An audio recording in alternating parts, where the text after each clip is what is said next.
अच्छे विचार अपने बना रखे होंगे, आपके कार्य भी उतनी तेजी से बढ़ते हैं। एक मैंने बुक्स पढ़ी थी अभी 2-4 साल पहले, शायद किसी ने पढ़ी होगी यहाँ पे, वो है तो पाश्चात्य के लेखकों की, लेकिन उसमें बड़ी अच्छी अच्छी बातें हैं। उसमें लिखा था, उस बुक्स का नाम था द सीक्रेट।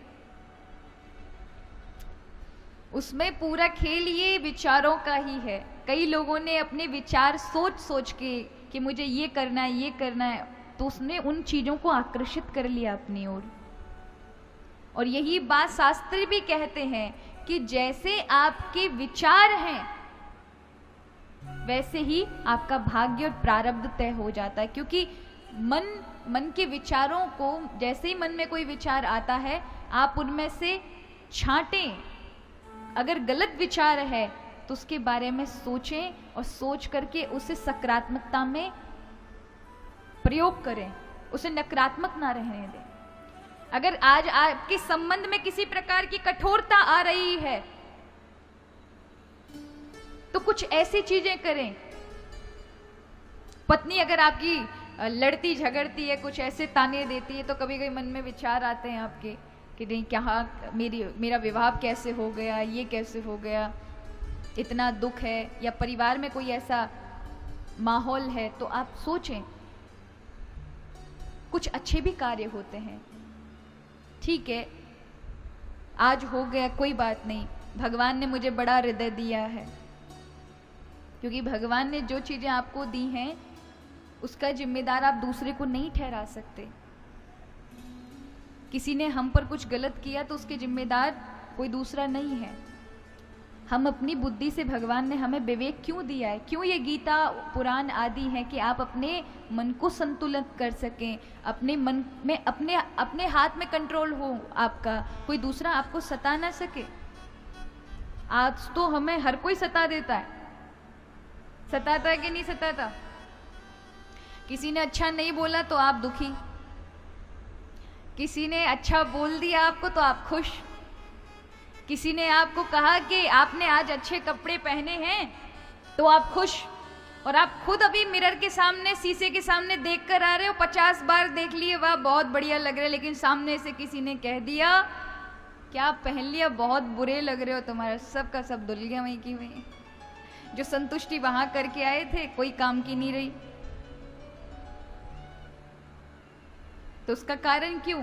क्योंकि हमने हमारा जो मन का नियंत्रण, कंट्रोल जो होता है ना, वो दूसरे के हाथ में दे दिया है कि भैया तुम्हें जैसा चलाना है चला लो, तुम्हें हंसाना है हंसाओ, रुलाना है रुलाओ, हम तो तुम्हारे वश में हैं। तो भगवान कहते हैं ऐसे लोग बद्ध जीव हैं जो दूसरों के में बंधे हुए हैं। लेकिन जिन्होंने अपने मन को नियंत्रण कर रखा है, भैया तो ये हंसनो है हंस, रोनो है रो, तू मुझे नहीं कोई प्रभावित कर सकता, क्योंकि मेरा रिमोट कंट्रोल मेरे हाथ में, मुझे कैसे चलना है। तो फिर आप मुक्त जीव हैं। इसी में भगवान गीता में कहते संगा संजायते कामा, कामा क्रोधो भी जायते, और क्रोध सम्मोह भवती। संग से कामनाओं का जन्म होता है, और कामनाओं की पूर्ति ना हो तो क्रोध का जन्म होता है।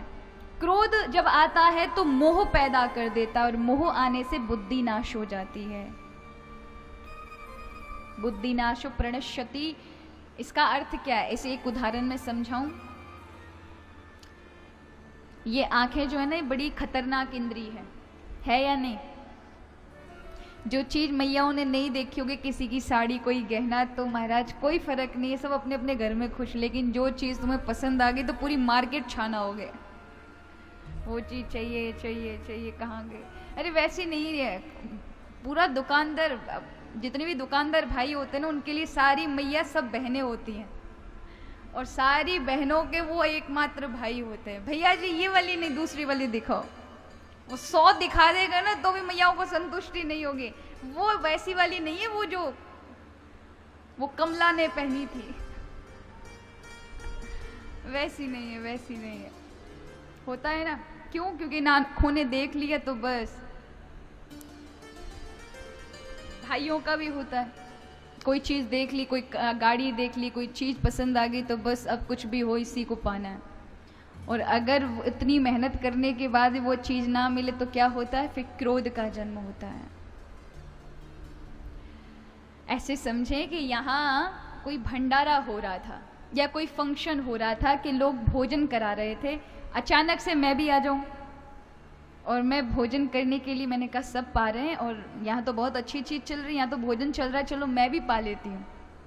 और अगर मैं पाने के लिए जाऊँ तो कोई हमारे हितैषी हों जो बहुत प्रेम करते हैं और वो कहते हैं कि स्वास्थ्य आपका खराब है, आप मत खाइएगा, ये बहुत ज़्यादा तली भुनी चीज़ है, आप मत खाइए, आपका स्वास्थ्य खराब हो जाएगा।